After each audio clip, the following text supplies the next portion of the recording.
दोस्तों नमस्कार, मेरा नाम शिवम चतुर्वेदी और आप सब लोग देख रहे हैं आज़ाद हिंद आवाज़। दोस्तों आज मैं बात करूंगा बिहार के चुनाव को लेकर। कौन जीतेगा बिहार?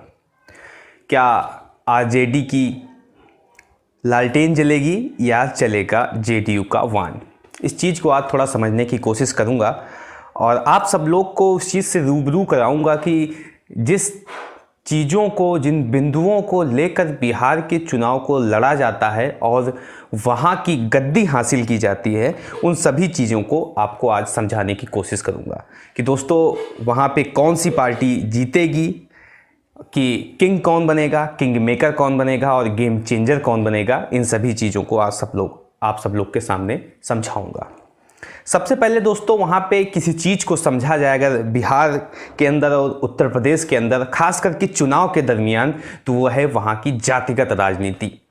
जो जाति के आधार पर वहाँ पे बंटवारे हुए हैं उसको समझना सबसे ज़्यादा प्रमुख है। सबसे पहले उसे हम लोग थोड़ा समझ लें, फिर उसके बाद मैं आपको समझाऊंगा कि किस पार्टी का कितना ज़्यादा अभी पे वहाँ पे दबदबा है और इस बिहार के इलेक्शन में वहाँ के लोग किस पार्टी को अपने हित के लिए वहाँ का राजा बना सकते हैं, कि कौन बनेगा किंग। सीधा सीधा बात करूँ तो इस चीज़ को हम सब लोग थोड़ा डिटेल में समझेंगे आज।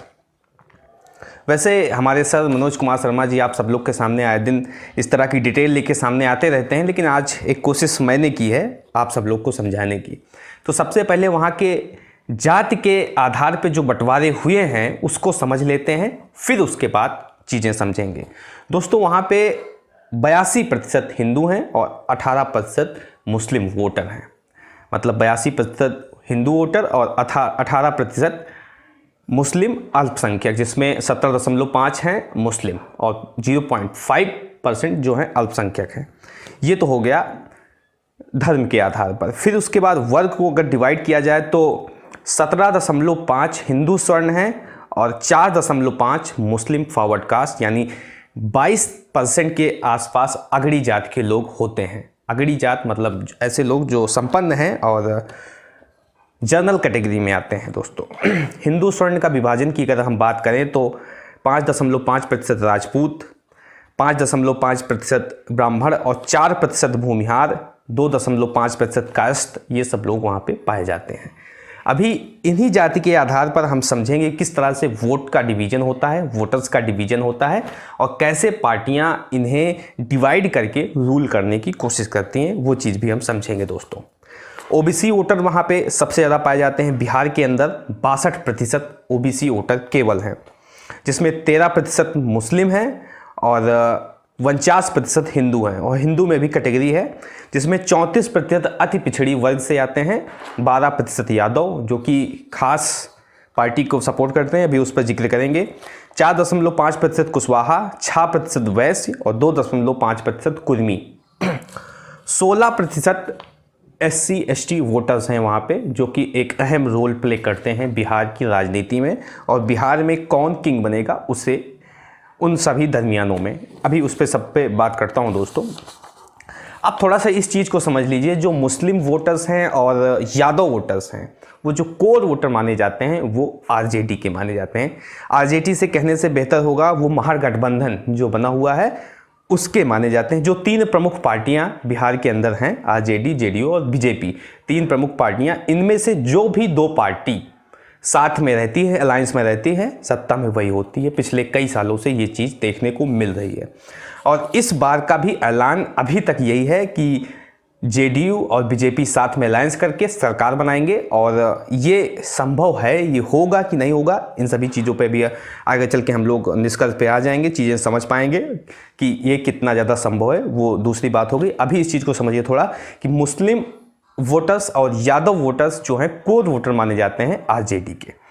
तो इनकी जो संख्या है, अभी मैं आपको बताया था कि जो मुस्लिम वोटर्स हैं उनकी 18% वोटिंग कैपेसिटी है और जो यादव हैं 12% वोटिंग कैपेसिटी है। मतलब कुल मिला के 30% के आसपास की जो वोटर हैं ये कोर वोटर माने जाते हैं आरजेडी के। तो इस चीज़ को थोड़ा सा आप समझ लीजिए। आगे बढ़ते हैं। कुर्मी वोटर्स जो कोर वोटर माने जाते हैं वो जेडीयू के माने जाते हैं और जो स्वर्ण समाज के लोग हैं वो एनडीए गठबंधन की तरफ रहते हैं। साथ ही साथ जो मैथिली ब्राह्मण हैं और नॉन मैथिली ब्राह्मण हैं उसमें से कुछ लोग कांग्रेस और कुछ महागठबंधन आरजेडी इसमें से बटे हुए हैं, इनके समर्थन में पाए जाते हैं ये सारे लोग। तो कुल मिलाकर जो आरजेडी जो जेडीयू और बीजेपी का गठबंधन है उसकी भी वोटिंग कैपेसिटी काफ़ी ज़्यादा है, उसमें भी वोटर अलायंस की क्षमता है एकत्र करने की। तो इसमें चीज़ें कैसे घुल मिल रही हैं, कैसे चीज़ें निकल के सामने आ रही हैं, वो सारी चीज़ें अभी मैं समझूंगा और आप सब लोग को समझाने की कोशिश करूंगा और आप बेहतर तरीके से आप सब लोग समझ पाएंगे। आप थोड़ा समझ लीजिए सीट का डिवीज़न किस तरह से बिहार के अंदर चल रहा है, क्योंकि सबसे महत्वपूर्ण ये है समझना कि बीजेपी जो पार्टी है वो 121 विधानसभा क्षेत्रों पर इलेक्शन लड़ रही है, जिसमें से 11 सीट अपने अन्य सहयोगी दलों को उसने मुहैया कराया है। जेडीयू 122 सीटों पे इलेक्शन लड़ रही है, जिसमें से 60 सीट दिया गया है जीतन राम मांझी के HAM पार्टी को। ये चीज़ हो गई। तो कुल मिला के 243 सीटों की जो विधानसभा है बिहार के अंदर, वहाँ पे बीजेपी और जेडीयू 50-50 के बंटवारे के आसपास वहाँ पे अपना इलेक्शन लड़ रहे हैं। तो कुल मिला के इन दोनों का अगर अलायंस बनता है तो सरकार बनाने की संभावना ज़्यादा है, अभी मैं बोल रहा हूँ, लेकिन इसके बाद की क्या संभावनाएं निकल के आएंगी उसको आप समझिएगा। जेडीयू का तो हो गया, 122 पार्टियों पे चुनाव लड़ रहे हैं, ठीक है। आरजेडी और कांग्रेस का जो अलायंस है और जो इनका एग्रीइंग बना है कि कितने सीटों पे चुनाव लड़ेंगे, जो रेशियो है वो 144 और 70, मतलब 70 पे कांग्रेस लड़ेगी और 144 पर आरजेडी चुनाव लड़ेगी। कम्युनिस्ट पार्टियां जो हैं 29 सीटों पे चुनाव लड़ रही हैं, जिनमें कोर वोटर जिनके माने जाते हैं भूमिहार उनके कम्युनिस्ट पार्टियों के कोर वोटर माने जाते हैं और ये कहा जाता है कि भूमिहार हमेशा सपोर्ट करते हैं। ये सारी चीज़ें आप लोग को देखने को मिल सकती हैं। साथ ही साथ दोस्तों आपको मैं बताऊं कि जिस तरह से आरजेडी और कांग्रेस का 2019 के लोकसभा चुनाव में सुपड़ा साफ हुआ था, उसके देखते हुए ये कहा जा सकता है क्या 2020 के विधानसभा चुनाव में बिहार के अंदर कोई ऐसा परिवर्तन ये लेके आएंगे जिससे वो फिर से गेम में आ सकें और एक प्रमुख भूमिका साबित कर सकें। ध्यान से अगर देखा जाए जो कांग्रेस की भूमिका रही है पिछले कुछ दशकों में बिहार चुनाव के अंदर, वो कुछ खास नहीं रही। कांग्रेस आरजेडी के साथ अलायंस करती है, महागठबंधन बना के अपना काम निकालने की कोशिश करती है, कुछ खास भूमिका कांग्रेस की नहीं रही।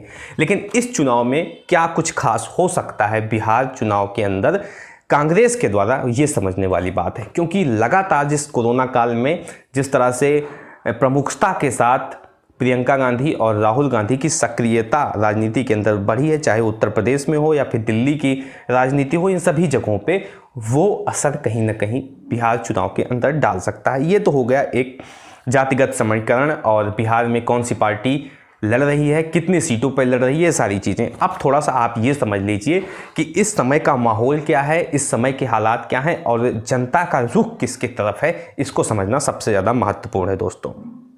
अभी तक के जो हम लोगों के रिपोर्टर्स वहाँ पे जो काम कर रहे हैं लोकल लेवल पर, ग्राउंड लेवल पर, उनकी माना जाए और ऐसे बहुत सारे सर्वेज़ हैं जिनकी बातें मानी जाए, तो जनता के अंदर बहुत ज़्यादा आक्रोश है, बहुत ज़्यादा गुस्सा है। खास करके जो प्रवासी मजदूर हैं, जो शहरों से, बड़े बड़े शहरों से लौटकर अपने घर गए थे, पैदल घर गए थे और बहुत सारे लोगों की जान भी चली गई थी रास्ते में, और इन सभी चीज़ों के दरमियान उन सभी लोगों का बहुत ज़्यादा गुस्सा है तत्कालीन सरकार को लेकर।